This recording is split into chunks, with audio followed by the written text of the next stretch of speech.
पढ़ेंगे कक्षा 12 की किताब का सांतत्यता अवकलनीयता वाला पार्ट, और ये आपकी किताब का पार्ट 5 है।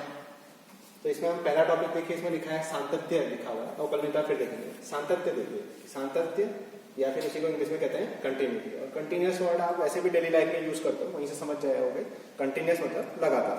तो आप देखिए सांतत्य बोलने में थोड़ा परेशानी होगी, इसलिए हम ज्यादातर क्या यूज कर लेंगे, कंटिन्यूटी वर्ड यूज कर लेंगे या कंटिन्यूअस के बारे में। परिभाषा क्या होती है कि कौन से फलन आपके सांतत्य होंगे और कौन से नहीं होंगे। और पहले समझ लीजिए, आपने कक्षा 11 में पढ़ा है, एक लिमिट वाला चैप्टर होता था, लिमिट निकालना पड़ेगा। अगर आपको लिमिट निकालनी आती है तो आप सांतत्य जल्दी समझ जाओगे। तो लिमिट निकालने के लिए आप क्या करते थे, वो कैलकुलेशन करेंगे, नहीं आएगा तो दोबारा से यहाँ समझाएंगे आपको कि लिमिट किस तरह से कैलकुलेट की जाती है। तो ये लिखा है, एक फलन आपको दिया रहेगा और आपसे कहा जाएगा कि इस फलन का इस बिंदु पर सांतत्यता चेक करें। तो कोई फलन दिया रहेगा कि इस बिंदु पर सांतत्यता चेक करनी है। तो आप कैसे उस फलन, पहली चीज क्या होनी चाहिए, वह बिंदु उस बिंदु पर वह फलन का मान क्या होना चाहिए, परिभाषित होना चाहिए, मीन्स वो फंक्शन डिफाइन होना चाहिए। ठीक, पहली चीज क्या चेक करेंगे कि उस बिंदु पर फलन परिभाषित हो, और दूसरी चीज क्या चेक करेंगे कि उस बिंदु पर फलन की सीमा निकालेंगे। ठीक, दो चीजें, एक तो उस बिंदु पर फलन का मान और दूसरा उस बिंदु पर फलन की सीमा। दोनों में अंतर है, कैसे अंतर है वो अभी न्यूमेरिकल में समझाएंगे। तो फलन की सीमा, उस बिंदु पर फलन की सीमा और उस बिंदु पर फलन का मान, यदि ये दोनों मान समान आएंगे तो हम कहेंगे यह फलन क्या है, सांतत्य है। ठीक, कंटिन्यूअस है। और अगर नहीं आए तब क्या होगा, तो ये फिर यहाँ पे मैंने नोट स्टार बना के नोट कर रखा है, यहाँ दोनों बातें लिखी कि होगा तो क्या कहेंगे और नहीं होगा तो क्या कहेंगे। यदि x बराबर c पर फलन संतत नहीं है, नहीं हुआ तो क्या होगा, हम कहेंगे कि फलन x बराबर c पर असंतत है। फिर वही असंतत बोलने में परेशानी होगी तो हम लोग क्या मान लेंगे, डिसकंटिन्यूअस कह देंगे उसको। तो संतत होगा तो कंटिन्यूअस कह देंगे, संतत नहीं होगा तो डिसकंटिन्यूअस कह देंगे। और वो पॉइंट जिस बिंदु पर वो संतत नहीं हुआ वो क्या कहलाएगा, उसका असांतत्य का बिंदु। अजीब सा, तो हम लोग क्या कह देंगे, पॉइंट ऑफ डिसकंटिन्यूटी। तो इंग्लिश में ज्यादा पढ़िएगा, ज्यादा आसान लगेगा। सांतत्य का मतलब कंटिन्यूटी हो गई। कंटिन्यूटी की परिभाषा में हम क्या कह रहे हैं कि हम फलन का मान निकालेंगे उस बिंदु पर, और उस बिंदु पर उसकी सीमा निकालेंगे। जब सीमा के मान और फलन के मान दोनों बराबर आएंगे तो हम कहेंगे फलन सांतत्य है। अब आप एक उदाहरण में समझिए इसको पहले कि किस तरह से मैं कह रहा हूं कि कोई फलन सांतत है या नहीं। एक सरल सा उदाहरण ले लेते हैं। तो एक उदाहरण लिख रहा हूं, कोई फलन दिया fx बराबर 2x + 3, बहुत सरल सा दे दिया मैंने लिए, और आपसे कह दिया इसको किस बिंदु पर चेक करो, बिंदु x बराबर 1 पर इसकी सांतत्यता का परीक्षण करना है। क्या कहा मैंने, कोई फलन दिया है c पर, अब यहाँ c नहीं लिखा है, यहाँ न्यूमेरिकल में लिखा होगा किस बिंदु पर, 1 पर, 2, 0 पर, 2 पर, 1/2 पर, जिस पर भी लिखा होगा। यदि फलन x बराबर c पर परिभाषित है, तो अब देखते हैं हमारा परिभाषित है का मतलब उसका मान निकलता है। f1 की वैल्यू निकालेंगे तो इसमें x की जगह 1 रख देंगे, तो 2 × 1 + 3, हल करेंगे तो ये 2 हो गया और ये 3 हो गया। 2 + 3 बराबर क्या हो गया, 5। ये तो हो गया फलन का मान। दूसरी चीज हम क्या निकालेंगे, फलन की सीमा निकालेंगे। एक सीमा डायरेक्ट निकलती है, और आपने पिछले साल जब 11th में पढ़ा है लिमिट चेक करने वाला, तो उसमें हम लोग पढ़ते थे लेफ्ट हैंड लिमिट और राइट हैंड लिमिट। पहले डायरेक्ट लिमिट निकालना देखिए, वहीं पर फिर मैं लेफ्ट और राइट आपको दोनों समझाऊंगा। लिमिट अगर निकालें, ये एक ही नंबर का क्वेश्चन हो तो आप इस तरह से कर सकते हैं।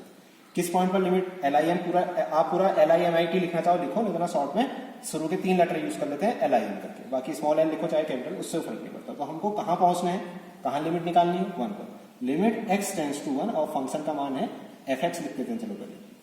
ठीक है, अब यहाँ पर वैल्यू पुट करिए। Limit x tends to 1, function जो गिवन है आपको, एक ही फंक्शन तो गिवन है 2x + 3।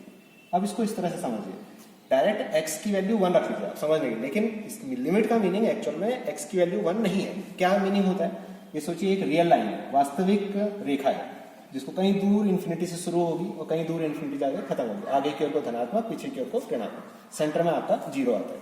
मैंने 0 इंगित नहीं किया है, मुझे कहाँ पहुंचना है, 1 पर। तो आप समझिए अगर मैं 0 यहाँ कह रहा हूँ तो यहाँ पे क्या होगा, 1। इस 1 पर आने के लिए लिमिट x टेंड्स टू 1, ये सोचिए मेरा घर है, मुझे अगर ये इस घर पर पहुंचना है तो मैं 2 तरीके से मूव कर सकता हूँ। मैं इस तरफ से भी जा सकता हूँ और इस तरफ से। फिर अपने हिसाब से चलिए, आप ऐसे लिख रहे हैं, आपका दायां हाथ जो होगा वो आपका राइट हैंड कहलाएगा, राइट हैंड लिमिट कहलाएगा, या दाई पक्ष सीमा कहलाएगी, और जो इधर वाम पक्ष बाई ओर आएगा तो वाम पक्ष सीमा या लेफ्ट हैंड लिमिट। तो मैं लेफ्ट हैंड और राइट हैंड कहता हूँ। तो ये 1 के हम लेफ्ट में है तो ये क्या कहलाएगा, इधर जब कैलकुलेट करेंगे तो लेफ्ट हैंड लिमिट, और इधर कैलकुलेट करेंगे तो क्या आएगा, राइट हैंड लिमिट। अब इस 1 का मतलब मुझे इस घर पर पहुंचना है, तो मैं इतनी दूर रहूंगा तो ये थोड़ा आऊंगा, घर पर पहुंच गया। तो मैं क्या करूंगा, इस 1 के बहुत नजदीक गेट पर आ गया, सोचिए गेट पर आ गया तो हम कहेंगे कि मैं आपके घर पर पहुंच गया। तो ये इसके बहुत नजदीक होता है। उस नजदीक वाले पॉइंट को हम जो इंगित करते हैं वो किससे लिखते हैं, x से लिखते हैं। अब आप खुद समझिए 1 के अगर हम राइट में होंगे तो इस पॉइंट का मान कितना हो जाएगा, 1 से बढ़कर होगा, h जुड़ेगा उसमें, तो इस पॉइंट का मान हो जाएगा 1 धन h या 1 प्लस h। लेकिन अगर इसी घर पर पहुंचना है और आपने कहा हम तो इस तरफ से आ रहे थे, इस तरफ से आ रहे हो, तो यहाँ अगर कोई दूसरा गेट है आपके पास तो दूर से नहीं नजदीक आ गए, फिर वही चीज चेंज, फिर से स्मॉल चेंज, और उस चेंज को फिर से किससे लिखा मैंने, h से लिखा। जो स्मॉल चेंज है उसे मैं किससे लिख रहा हूँ, h से। तो 1 से पहले है तो इस पॉइंट को किससे लिखा जाएगा, 1 माइनस h से। तो अगर मुझे 1 पर जाना था तो 1 के आगे कौन सा पॉइंट मिला, 1 प्लस h, और 1 के पीछे कौन सा मिला, 1 माइनस h। तो इसी को हम लेफ्ट हैंड और राइट हैंड लिमिट कहते हैं। लेकिन यहां मैंने लिमिट लिखा है, अगर हम लिमिट को डायरेक्ट समझें तो अब डायरेक्ट आप सोचिए कि x 1 की ओर टेंड करने वाला है, तो ये रिजल्ट कहां की ओर टेंड करेगा, ये 2 की ओर टेंड कर जाएगा, और ये 3, 2 प्लस 3 इक्वल टू 5। वैसे आप समझिए कि मैंने x की जगह 1 ही लिखा है, लेकिन ध्यान रखिए एक्चुअल में x 1 नहीं हुआ है, x 1 के इक्वल नहीं है। क्या है x की वैल्यू लेफ्ट हैंड के हिसाब से चलते तो 1 माइनस h होती, और राइट हैंड के हिसाब से होते तो क्या होती, 1 प्लस h। इसलिए हम लिमिट इस तरह से 1 मार्क्स का क्वेश्चन होगा तो सीधा ऐसा कर लीजिए।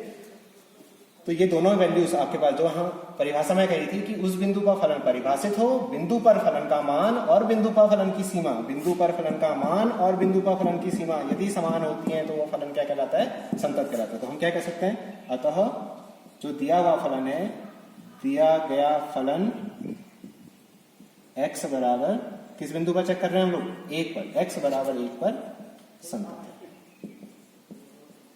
संतत है। संतत वगैरह तो आप इंग्लिश में बोलेंगे तो ज्यादा अच्छा रहेगा, कंटिन्यूअस है, ठीक।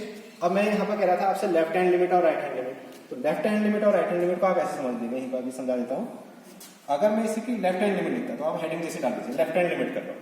कैसे जाना था मुझे कहाँ पहुंचना था, 1। अगर मैं ये लिख रहा हूँ इसका मीनिंग तो खाली लिमिट है, कैसे पता चलेगा, लेफ्ट हैंड है, हम 1 से लेफ्ट में है तो 1 से कम है या ज्यादा है, 1 से ऑब्वियसली कम होगा तो उसको इंगित करने के लिए 1 में से कुछ कम करना पड़ेगा। तो मैंने 1 की पावर में सिंबल बना दिया, ऋण का निशान लगा दिया। तो हम क्या, अगर मैंने ये लिखा है तो आप समझ जाइएगा कि ये 1 के लेफ्ट में है, फंक्शन का नाम f(x) है। लेकिन अभी उस डायग्राम में आपको समझाया था कि वो x की वैल्यू मुझे 1 पर पहुंचना था और मैं 1 के लेफ्ट में हूं, तो इस पॉइंट का नाम 1 नहीं है, इस पॉइंट का नाम क्या होना चाहिए, 1 माइनस h। तो x की जगह हमने क्या रख दिया, 1 माइनस h। अभी तक लिमिट किसकी थी, x की। अब यहाँ कहीं x दिख रहा है नहीं, यहाँ तो केवल क्या दिख रहा है, h। फिर आपको बताया था h कैसी क्वांटिटी होनी चाहिए, बहुत बड़ी या बहुत छोटी, ऑब्वियसली बहुत छोटी, क्योंकि मुझे 1 पर पहुंचना था तो मैं 1 से थोड़ा सा पीछे, या राइट हैंड होगा तो 1 के थोड़ा सा आगे, तो वो जो क्वांटिटी मैंने h लिखी है वो बहुत छोटी है, तो कहाँ की ओर टेंड होने वाली है, 0 की। तो लेफ्ट हैंड लिमिट लिख रहे हैं, 1 पर कैलकुलेट करनी थी, लेफ्ट हैंड है कैसे इंडिकेट किया मैंने, कैसे प्रदर्शित किया, उसकी पावर में माइनस का सिंबल, ये खाली प्रदर्शित करता है कि ये लेफ्ट हैंड लिमिट है। फंक्शन ऐसे रहने दिया, फिर फंक्शन x की वैल्यू क्या है वो समझो, आप 1 पर पहुंचना था, 1 के लेफ्ट में कौन सा पॉइंट आएगा, 1 माइनस है। अब फंक्शन की वैल्यू कर दीजिए, क्या था function, 2x plus 3, 2x, x की जगह आपका कितना है, 1 माइनस h प्लस 3। अब आप इसमें h की जगह 0 पुट करें, लेकिन बात वही है फिर से, ये एक्चुअल में 0 नहीं है, h बहुत छोटी क्वांटिटी है, बहुत छोटी क्वांटिटी होगी तो 1 में से उस छोटी क्वांटिटी को माइनस करोगे तो नेग्लिजिबल ही होगा। ऐसे समझ लीजिए, मान लीजिए यहाँ कोई बहुत बड़ी क्वांटिटी होती है, ये सोचिए आपकी जेब में 100 रुपीज है, उस 100 रुपीज में से 25 पैसे खो गए, हो सकते हैं, नेग्लिजिबल है वो, बिल्कुल नेग्लिजिबल, काउंट नहीं हो सकते। तो 1 माइनस एच भी उसी चीज को इंडिकेट कर रहा है, तो ये 1 माइनस एच भी लगभग किसकी ओर टेंड करेगा, 1 की ओर, या आप यही सोच लीजिए कि एच की जगह 0 रख दिया। तो ये रिजल्ट आपका 2 प्लस 3 सॉल्व किया तो कितना आ गया, 5। ये हुई लेफ्ट हैंड में। अब राइट हैंड में क्या करता हूँ, फिर मैंने हेडिंग डाल दी राइट हैंड में। अब इसको इंडिकेट कैसे करूँ, राइट हैंड लिमिट कैलकुलेट कर रहे हैं, लिमिट x टेंड्स टू 1, कैसे इंडिकेट होगा, जैसे वहां लेफ्ट में तो 1 माइनस किया था, राइट में तो कहां चले जाएंगे, 1 प्लस में, फिर फंक्शन वैसे रहने दिया, और अब वो 1 के आगे तो उस पॉइंट का नाम क्या है, 1 प्लस है। लिमिट फिर वही, h कैसी क्वांटिटी हो गई, स्मॉल। यहाँ x लिख के फायदा नहीं ना, क्योंकि यहाँ क्या लिख दिया मैंने, h लिख दिया है। अब फिर से फंक्शन की वैल्यू पुट करिए, 2x, x की वैल्यू 1 प्लस h प्लस 3, जो फंक्शन था उसी में h की जगह 0। जो बात मैंने पहले h के बारे में कही थी वही दोबारा से यहाँ होगी, और आप डायरेक्ट ये भी सोच सकते हो कि मैंने h की वैल्यू 0 रखी है। ये भी सॉल्व करके कितना है, 5। तो आप देखोगे left hand limit, right hand limit जब दोनों इक्वल आती है, हम कहते थे 11th में जब पढ़ते थे, हम कहते हैं लिमिट एग्जिस्ट करती है। तो लेफ्ट हैंड और राइट हैंड लिमिट दोनों बराबर आई है, इसलिए लिमिट एग्जिस्ट करेगी, उसके लिए 5 है। अगर एक ही नंबर का प्रश्न होगा तो आप केवल ये करिए, ऐसा कुछ करने की जरूरत नहीं है। इसी तरह का क्वेश्चन अगर 4 मार्क्स में पूछेगा तो आप क्या करोगे, फंक्शन की वैल्यू निकालोगे उस पॉइंट पर, और लेफ्ट हैंड और राइट हैंड निकालोगे। जब तीनों वैल्यू सेम आएंगी आप कहोगे वो फलन कैसा है, संतत।